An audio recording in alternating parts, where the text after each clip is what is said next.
Until then, you did not present Jeremy Corbyn in a positive light. Don't pretend you did. Don't take credit for something that has happened in spite of you, not because of you. Okay? He asked me to interview him on the day after the election. He asked me to interview him. Why would he do that? Okay, can I ask you a question now? Your own agency within this structure that you are part of, within Rupert Murdoch's interests, do you really feel that you're able to move in a way that allows you to say, have a... Nobody tells me what to put on the telly. Seriously. All right. I don't know. I don't want to strip away your agency. I come down here. I talk to people. Yeah. I listen to people mostly, and I try to be impartial. Okay. I come from a back where everybody else comes from. Where you come but my job is to try and get under the skin, understand, and convey. And I convey through other people, and I really don't try and be a mouthpiece for anybody. Okay. And that's me.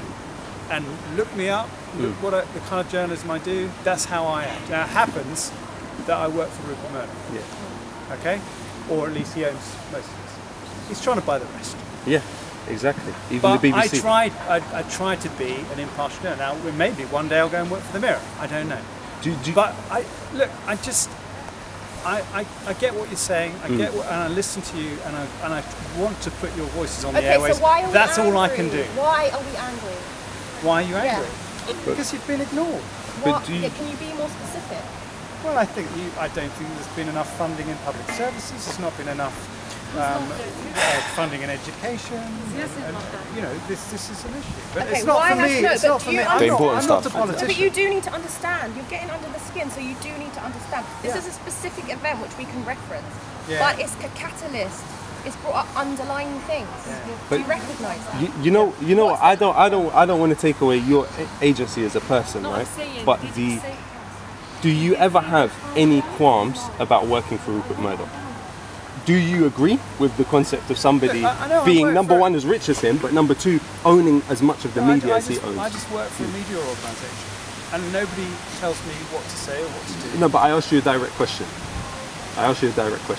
You don't need to obfuscate.